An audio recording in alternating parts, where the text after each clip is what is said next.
Today, we're pulling the curtain back on people-pleasing. What really is people-pleasing, why it's holding you back, and why, spoiler alert, it might actually be a form of dishonesty in your relationship. We'll walk through 3 clear signs you're stuck in the people-pleasing cycle, 3 concrete actions you can take today to start breaking free, and then 3 deeply satisfying reasons you will thank yourself later for doing the work.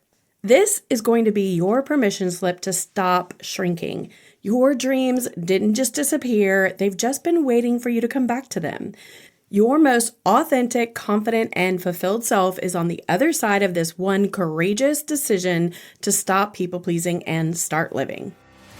Have you ever felt held back by self-doubt, whether it's speaking up in a meeting or connecting with others or simply just believing in your own worth? Well, you're not alone.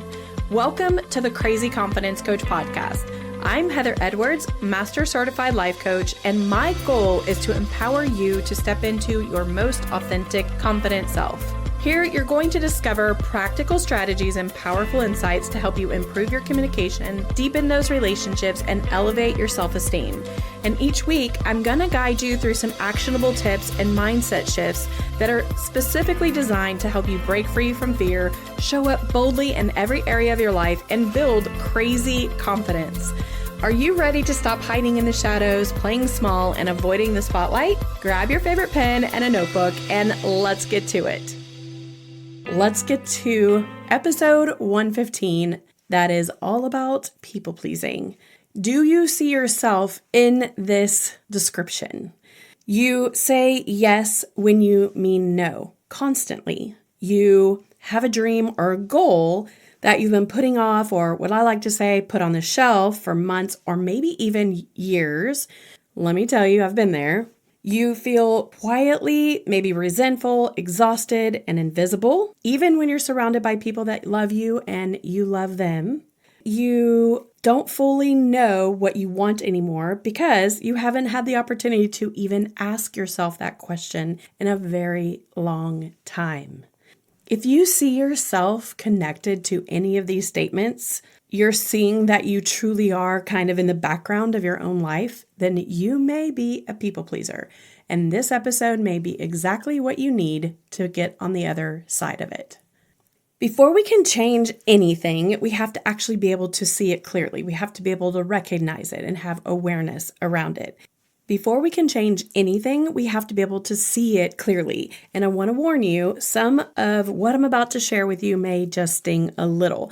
Don't freak out. Don't turn it off. Listen through to the end because I think it'll be worth it for you. One sign that you may actually be a people pleaser is that you filter every decision through other people's reactions. So before you make a choice, big or small, your first thought is, how will this affect boyfriend, husband, wife, kids, manager at work, friend, all of those things? What will they say? Will they be upset? What will they think? Those thoughts or your desire to people please or make sure that no one is in discomfort with anything that you want or that you are desiring to do. Here are some examples that might resonate with you, might not, I don't know, but maybe you're ordering a different meal at a restaurant because someone at the table made a comment, or maybe husband made a comment about what you should or shouldn't eat. Or you don't pursue a promotion or a passion project or a dream because your partner or your parent or your friend doesn't or won't approve of it. Or you've been circling the same goal for years, a business, a degree, a creative project, and every time you get close, someone else's needs pull you back. You focus on someone else's needs instead of your own. This pattern is actually quietly eroding at your self-trust. And every time you override your own instincts to manage someone else's reaction, you're sending yourself this message: my words and my wants don't matter. Over time, this message is going to become a belief system for you that you don't matter and that you have to put everyone else in front of you. This belief actually ends up becoming your identity. You filter your thoughts about you through that identity of people-pleasing. Sign 2 is that you feel responsible for other people's emotions. So if someone else is unhappy, uncomfortable, or disappointed, does your nervous system get an alarm signal. This is for your kids, your husband, at work, partners, all the people that you want to quote unquote do an emergency fix when something gets uncomfortable or there's a disappointment involved, even if their emotions have nothing to do with you. Now, this is tough. This is really hard because, of course, if you care about people and you love people, you want them to be okay. But here are some examples that might give you a better, clear understanding of what is actually something that you would identify as a people pleaser. Let's say your husband is in a bad mood and you spend the whole day tiptoeing, trying to fix it, or apologizing for things that aren't your fault. Or your kids are unhappy and you abandon your own needs, sleep, health, goals, whatever, to make sure everything's perfect for them. At work, it could be you over-deliver. You work late, take on extra tasks, not from ambition, but from actually having a fear of disappointing others, or maybe not being good enough in that position for promotion along down the road. This is a piece of this that if you see yourself here, this is simply just a self-awareness piece of it. Ask yourself honestly, do you feel anxious, guilty, or afraid when someone is disappointed in you? That discomfort is a signal. It's showing you exactly where you've outsourced your sense of worth to someone else's approval. So here's the first big aha. Your value is not determined by how comfortable you make other people feel. I'm going to say that again. Your value is not determined by how comfortable you make other people feel. The third way you might find yourself a people pleaser is the third sign that you are a people pleaser is you've lost touch with what you actually want, who you want to be. This one is perhaps the most heartbreaking sign, and it's actually the one that I relate to more than anything. You genuinely don't know what you want anymore because you stopped asking or believing that you could have it. Maybe you gave up a career to support his career, your husband's, or maybe a husband did something different because his wife wanted to do something different. Maybe you've been so focused on being the perfect mom, the perfect partner, the perfect employee that, quote unquote, what do I want feels like a foreign language. Maybe you have dreams from years ago that you don't even let yourself think about because that gap between where you are and where you want to be feels too painful or too large. So here's the truth. People pleasers are often the most creatively, intellectually, and spiritually rich women in the room.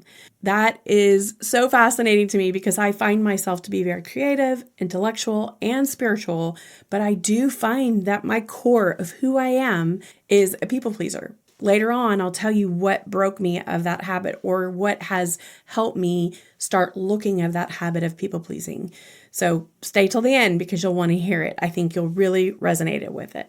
You'll also know that your desires did not disappear here. They actually just went underground to survive because you had other things that are in your way.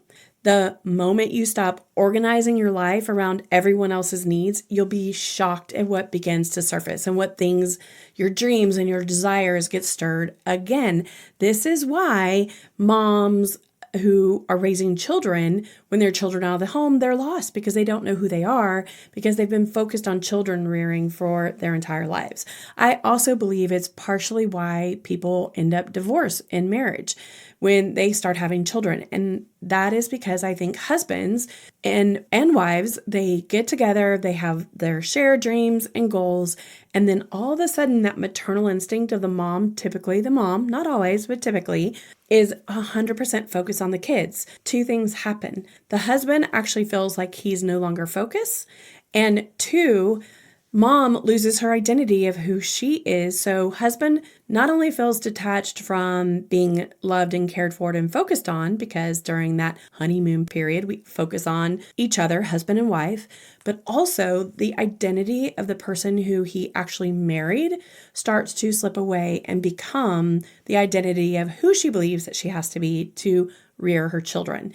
Giving up on working out and taking care of herself and feeding herself healthy and her dreams and doing things that matter to her, that feed her spirit, being all these things that she once was in the eyes of her husband. Now, I am absolutely not at all blaming wives for divorce. Not doing that. because there are two sides of that coin. We just happen to be focusing on people pleasing today. So it is a full circle thing, but keep that in mind and think about that. Are you disconnected from that person that you were when you got married? And of course, we all change. That's going to happen. But are you a people pleaser, and are you letting go of who you are and your own identity to make everything work? Look, you are not an empty woman. You are a woman who has been pouring into everything else and everyone else's cup, and maybe you're dry. And today could be the end of that if you let it. I'm going to tell you 3 ways that you can stop people pleasing now.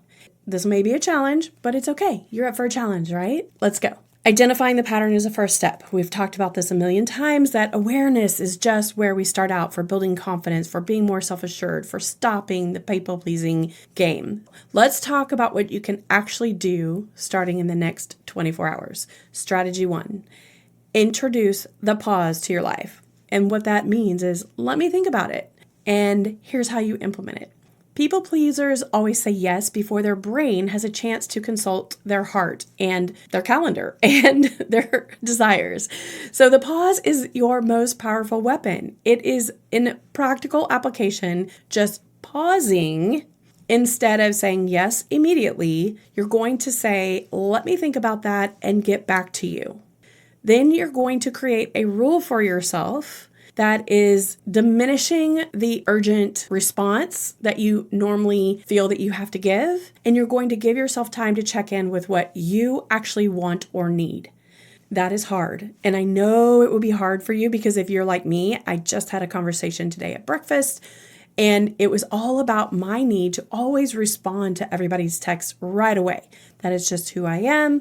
I grew up in the work world, you do everything fast and efficient, and you do it so quick so everybody knows that you're not a slacker. Well, the rest of the world doesn't do it like that. And for so long, I would get frustrated with other people, and I have realized I have the right to pause too. I have the right to delay the response, and so do you.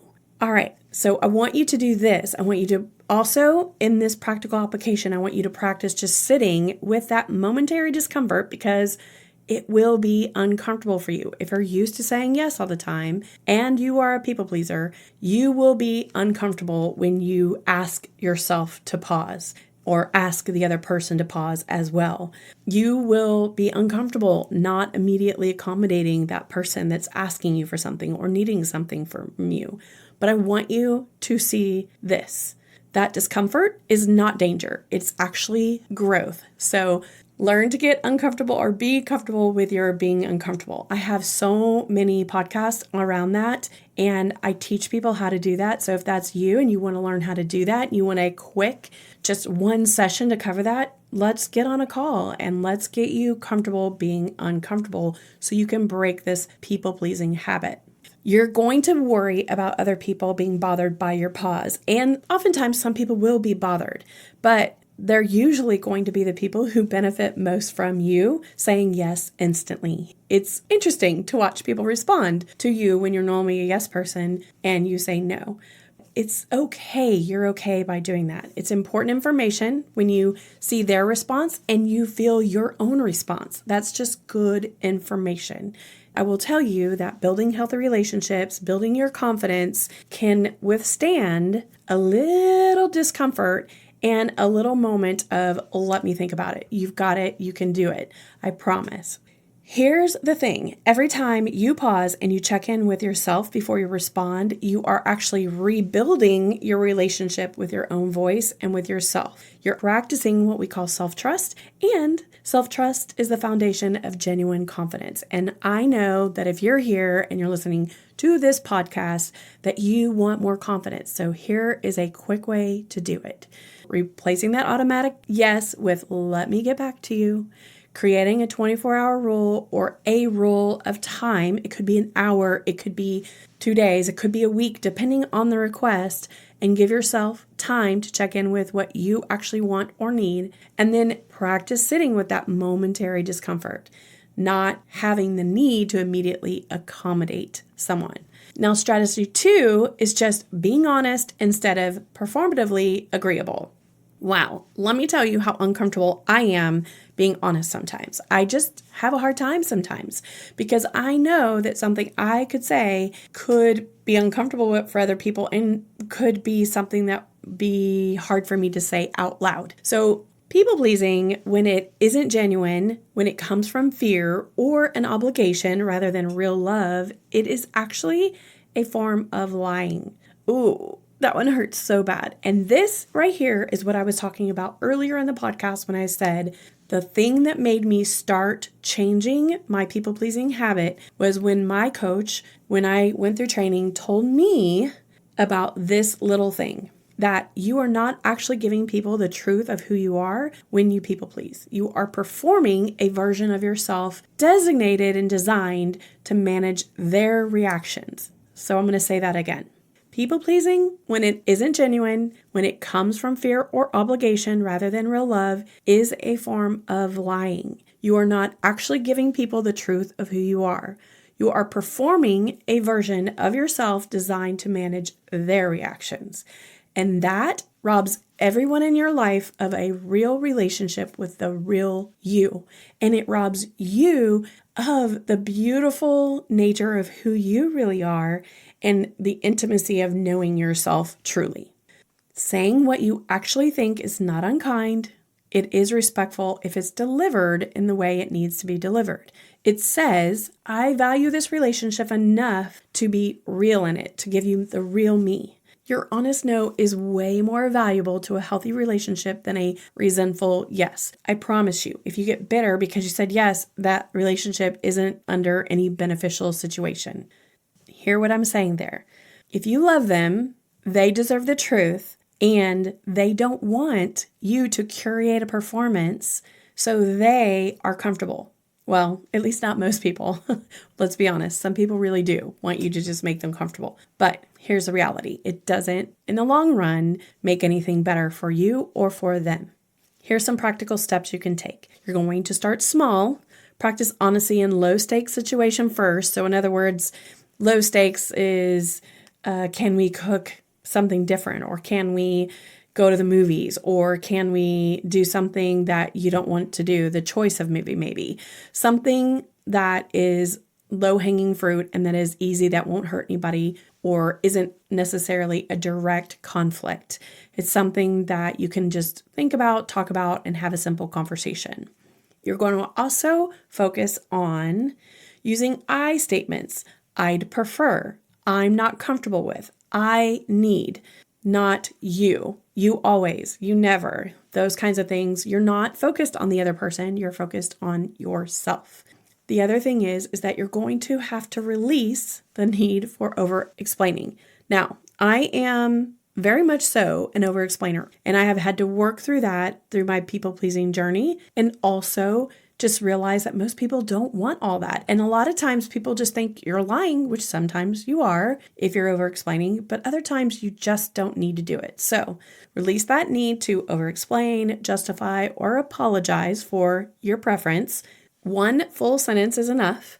That doesn't work for me. Instead of, well, I have this thing I have to do and I'm not going to be able to do that, or I really just can't fit that in. That isn't necessary. Just a simple, that doesn't work for me. Notice how it's going to feel in your body when you are being authentic versus when you're performing or when you are people-pleasing. This awareness in your body and how you're reacting is actually a critical skill in building your own knowledge, and it helps you build confidence when you become more aware of you, especially if you're honoring your own functions and your own body's reaction to things. Trust your body because your body is usually spot on. All right, last strategy number 3 is reconnecting with your own goals, your dreams, and desires on purpose. Now, when I say on purpose so strongly, I mean that it may need active participation. No, that's wrong. It will need active participation from you.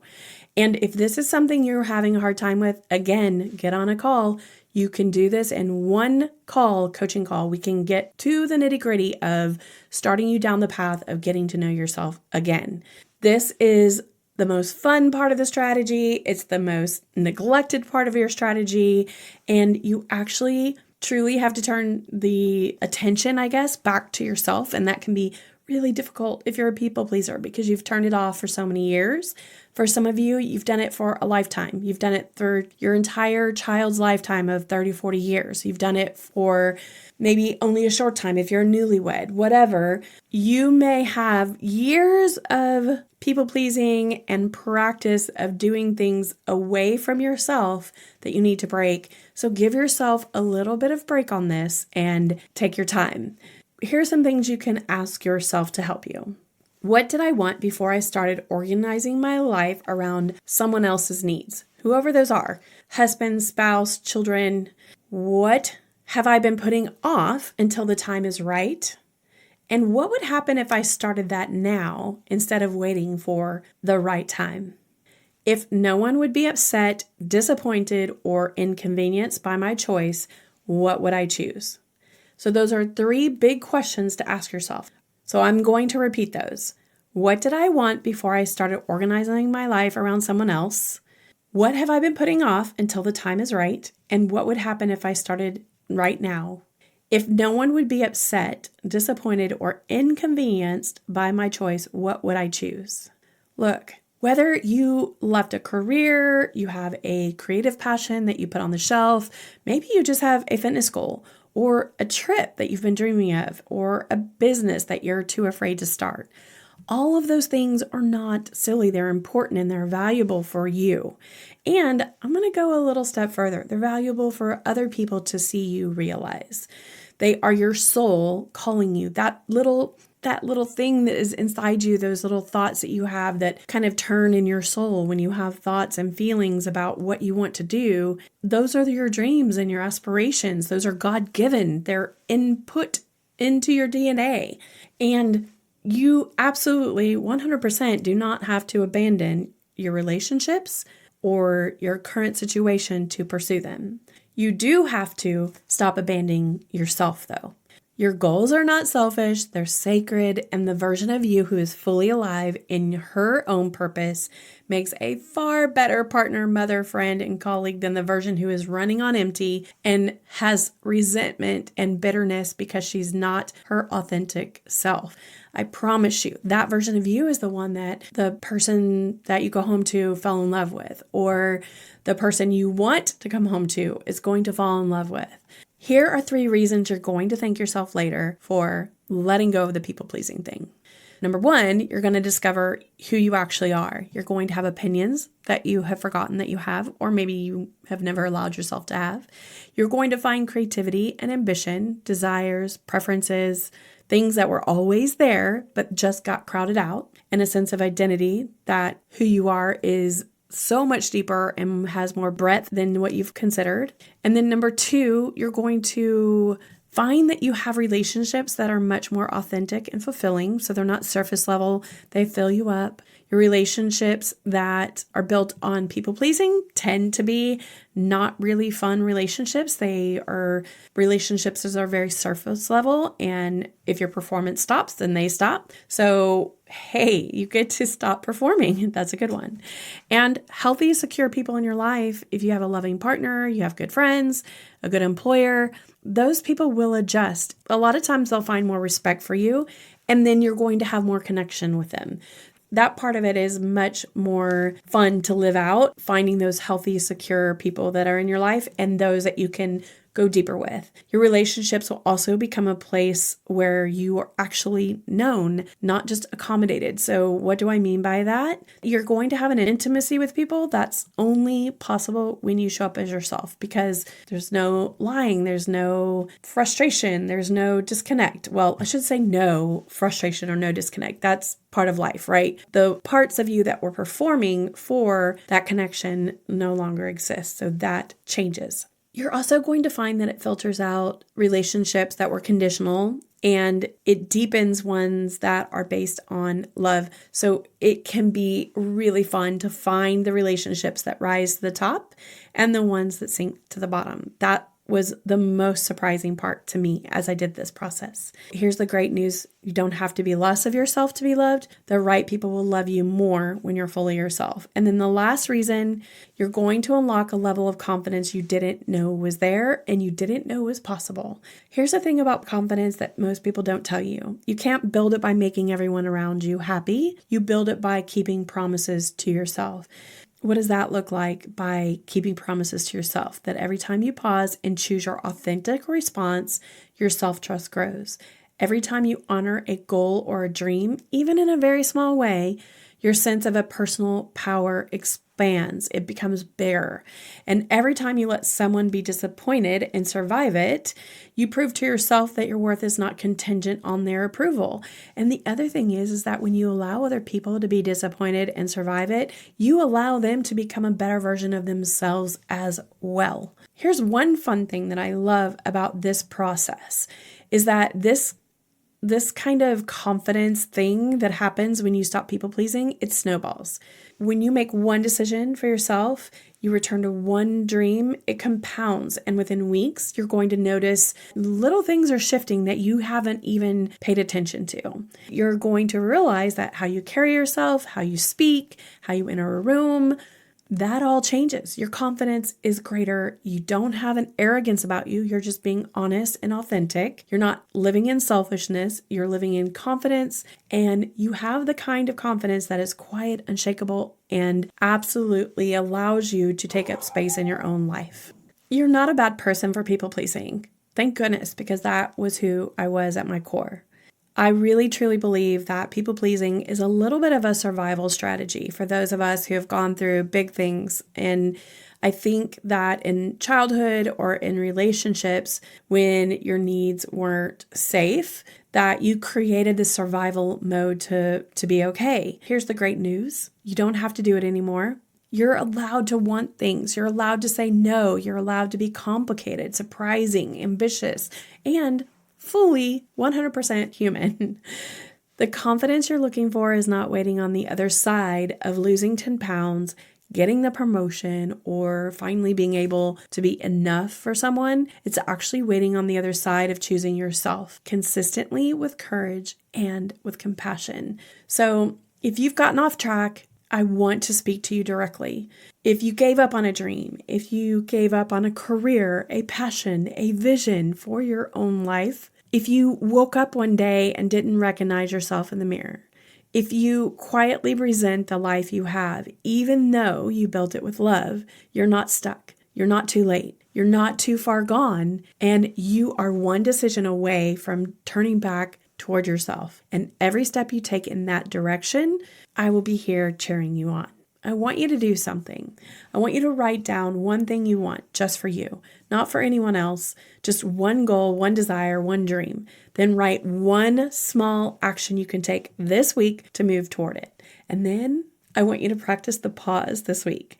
When someone asks for something from you, I want you to say, let me think about that. That's it. See how it feels. What does your body do? Do you find that you get flushed? Do you feel like a failure because you didn't answer? What's happening with your body? And then go back and find the information about learning how to be uncomfortable, because I believe that will absolutely help you do this more. And then I want you to do this. I want you to share this episode with one woman in your life who needs to hear it. Thank you for spending this time with me today. And if this episode speaks to you, or any other episode that you listen to, please just leave a review, share it with a friend, and come find me on hcedwardscoaching.com or the Crazy Confidence Coach podcast. Make sure to keep coming back. You deserve a life that feels like yours. I'll see you next week. Thank you so much for hanging out with me today. It has been a blast. I would love for you to do me a huge favor and either go leave a rating or a review. And if you really love the podcast or you've learned anything at all, please pass it on to a friend or a family member that might enjoy the podcast as well. That's how I grow, and that's how I'm able to continue bringing you content. If you are interested in coaching, just go to thecrazyconfidencecoach.com. You can sign up for a free discovery call there. Thank you so much for being here. I hope to see you next Tuesday so we can build our crazy confidence together. Love you big.